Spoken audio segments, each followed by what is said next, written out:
Thank you all for watching and supporting my videos. Your encouragement keeps me inspired to create even more content. My next big goal is to reach 1,000 subscribers, and I can't do it without your help. If you enjoy what I create, hit that subscribe button and join me on this journey. Now, let's dive into the stories.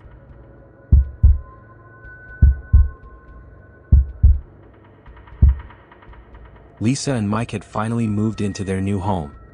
After years spent in cramped apartments and constant relocations, this house marked the true beginning of a new life. Spacious rooms, a garden, a quiet street far from the hustle and bustle of city life. At first, everything seemed perfect. They quickly arranged the furniture, set up the kitchen, and met the neighbors. It seemed like this was the place where they would find peace.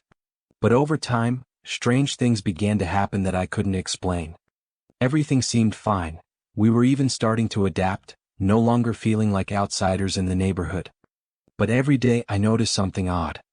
Each day, like clockwork, I saw the same man walk past our house. At first, it seemed like a random coincidence.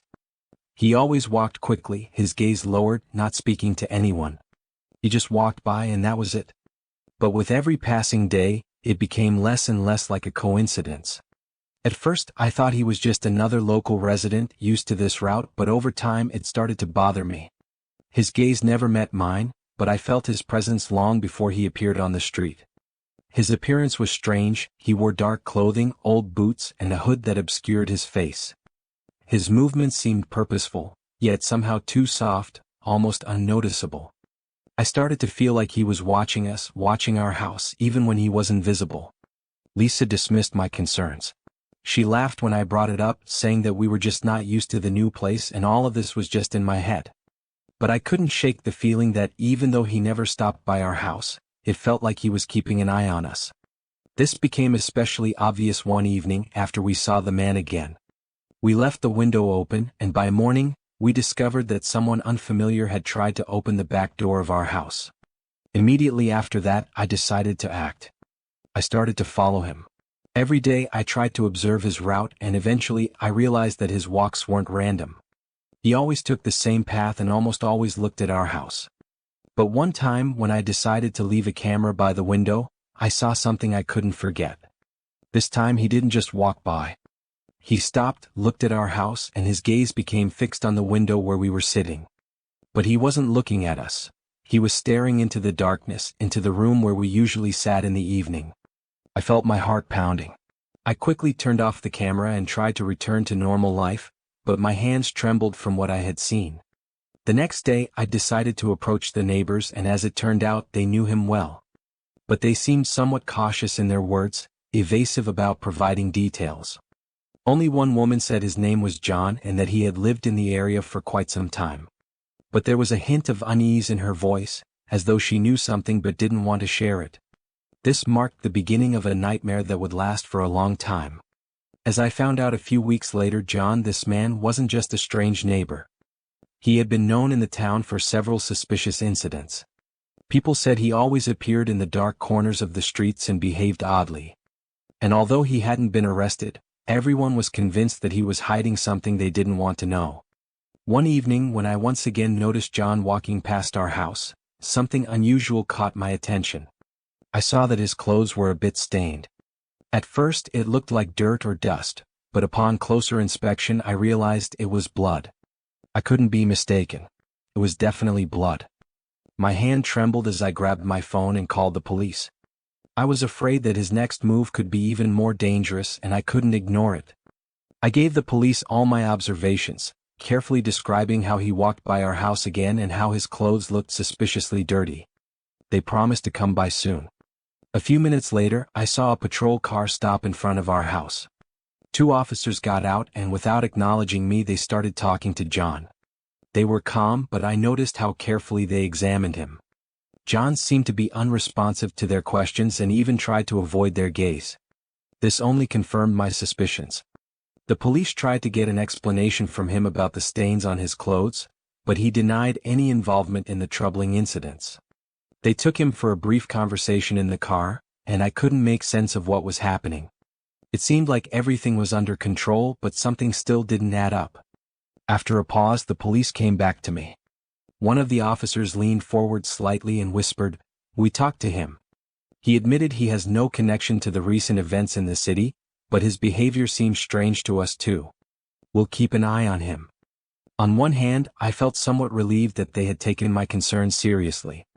But on the other hand, I couldn't shake the feeling that this wasn't the end.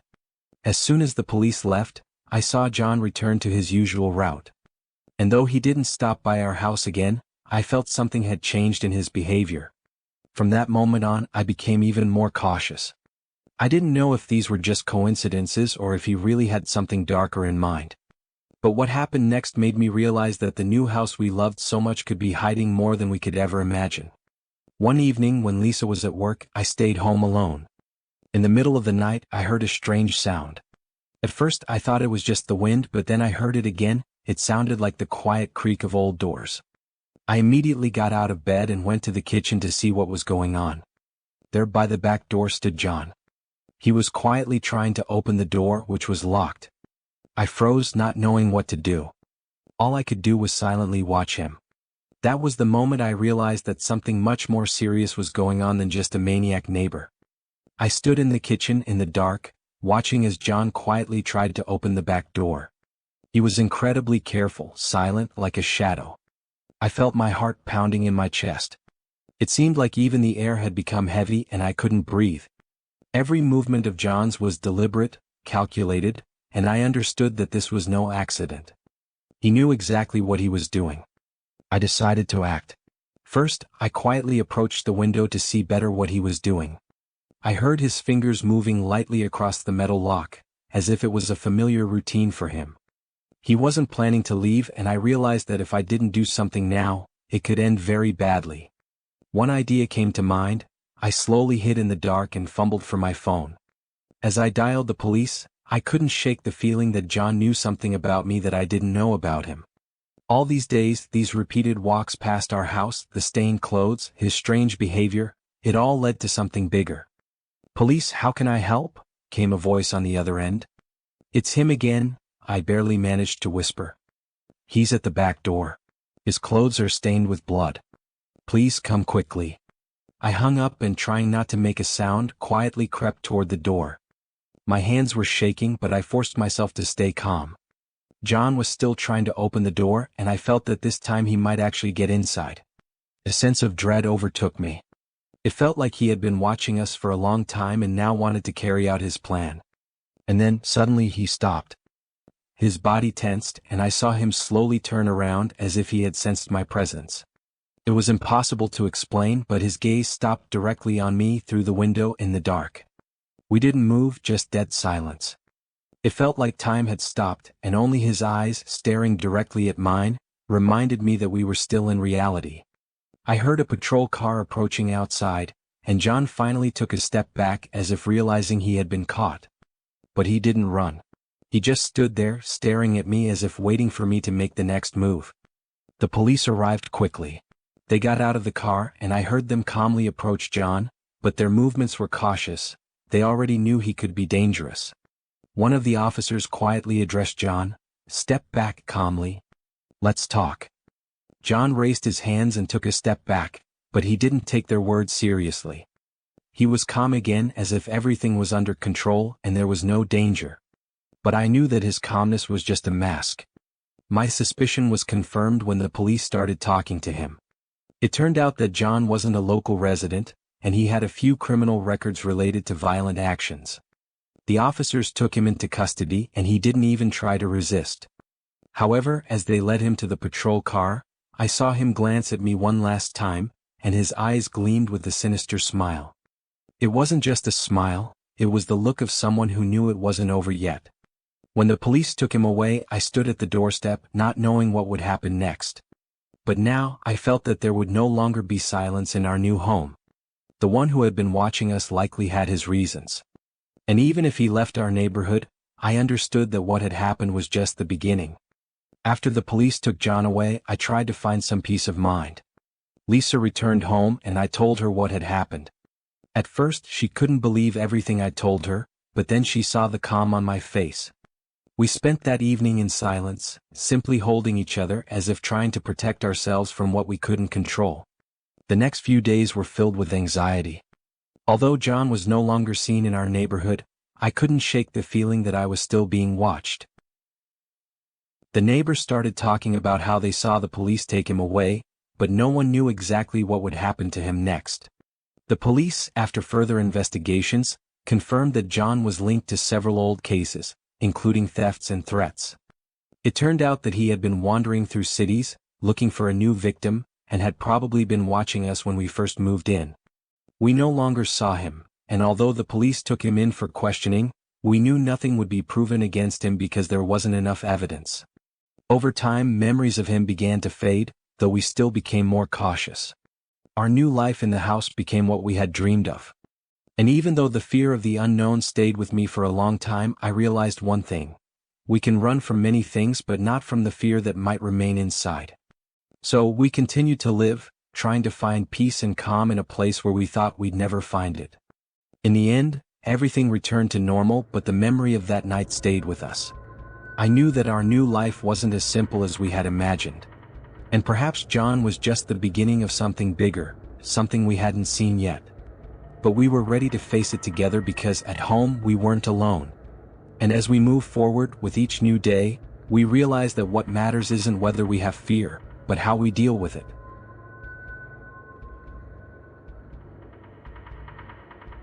One day we decided it was time to change our surroundings. Tired of the city noise and constant hustle, we found a house that seemed perfect for a fresh start.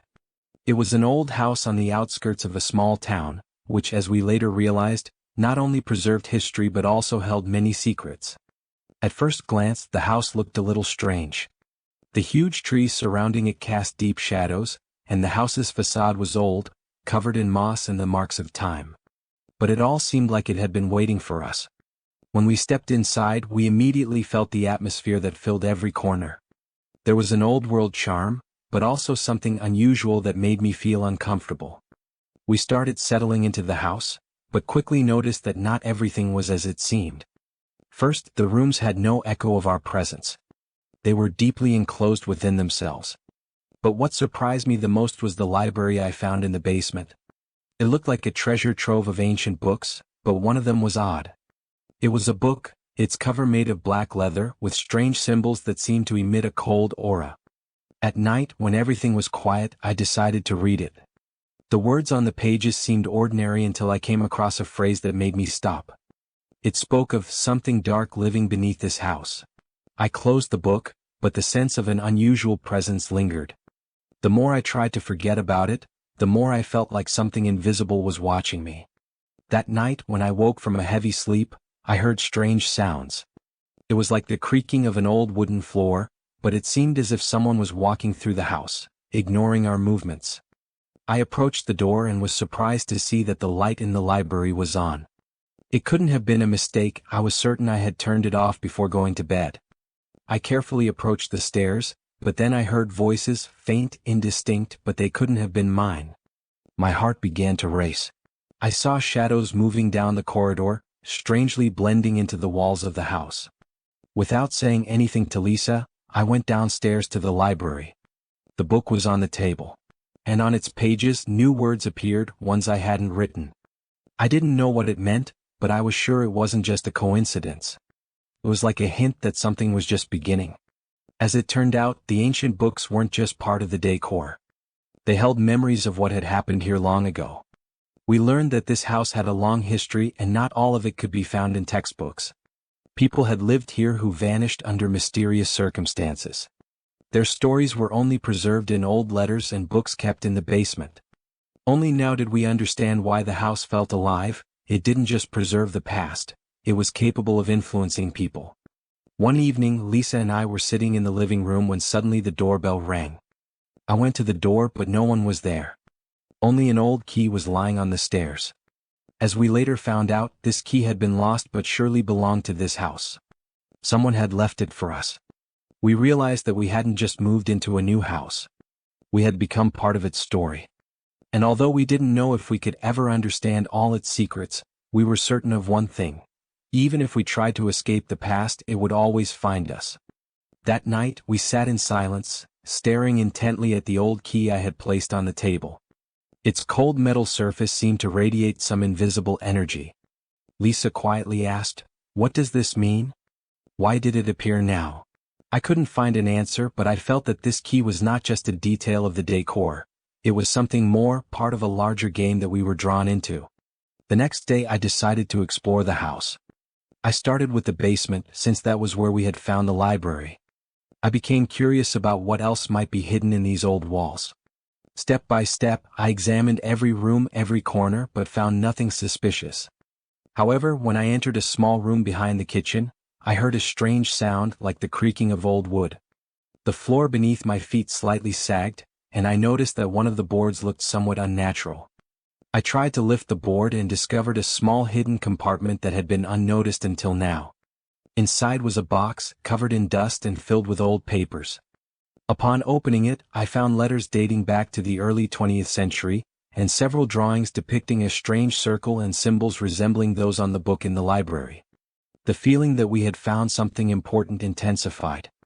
I brought the box to Lisa and we opened the letters together. One of them contained a note that spoke of a light that cannot be seen, but which can change people. Another letter described a ritual that could restore balance in the house. But the details of the ritual were smudged, as if someone had intentionally tried to hide something. A deep sense of unease overtook us. It became clear to me that this house was not just old, but burdened with some dark past. And although we tried to calm ourselves, nothing could shake the feeling that we were caught up in something larger than a mere relocation. In the evening, we decided to return to the library, where it all seemed to have started. The book was still on the table, and to our surprise, there was now more text on its pages. I couldn't say for sure if this happened after we opened the box or if it was just a coincidence, but new words had appeared in the book. Those who seek answers will always find a path. But will they be alive when they find what they seek? These words hung in the air, and Lisa and I once again felt that something was wrong. Perhaps we had to decide whether we were ready to continue to search for answers, or leave everything in the past. I knew we could no longer simply forget everything that had happened. With each step, we were becoming part of this story, and there was no turning back. That old house wasn't just a place to live.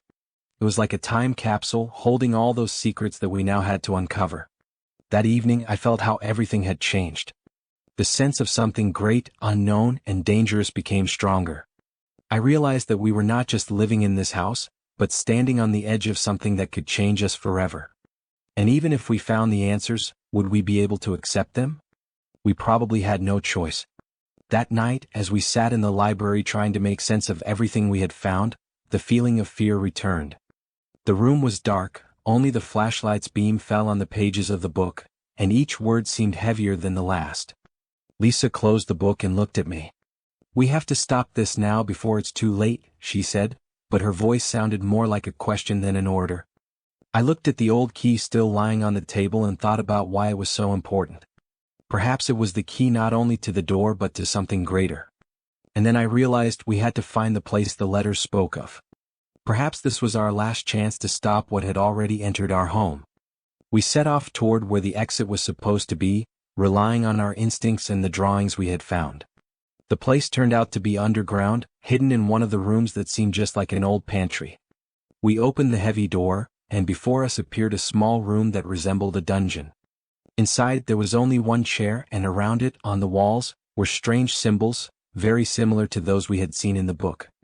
I understood that this was the point to which everything had led us. But why were there so many shadows here? Every movement we made seemed to echo in the dead silence. Lisa whispered softly, "This is our choice. But is there a right choice when it comes to this?" I made my decision. I placed the key in the lock and opened the door that led deeper into the darkness. We stepped forward and found ourselves in another world, where time and space no longer mattered. And we knew this place we had been searching for was both ours and not ours at the same time. What we learned changed us, and our struggle was not just for peace but for our freedom. We couldn't change what had happened, but we could change what it would become for us. When we returned home, there was no more fear. We were ready to live with what we had found. And even if all of this appeared again, we would be ready. We were no longer just residents of this house. We had become part of its story. For sometimes what we seek is not on the surface but deep inside us. And even if we don't have all the answers, what matters is how we face what we cannot change. We decided to leave the house, but it stayed with us, in our hearts, in our memories, and in how we now see the world.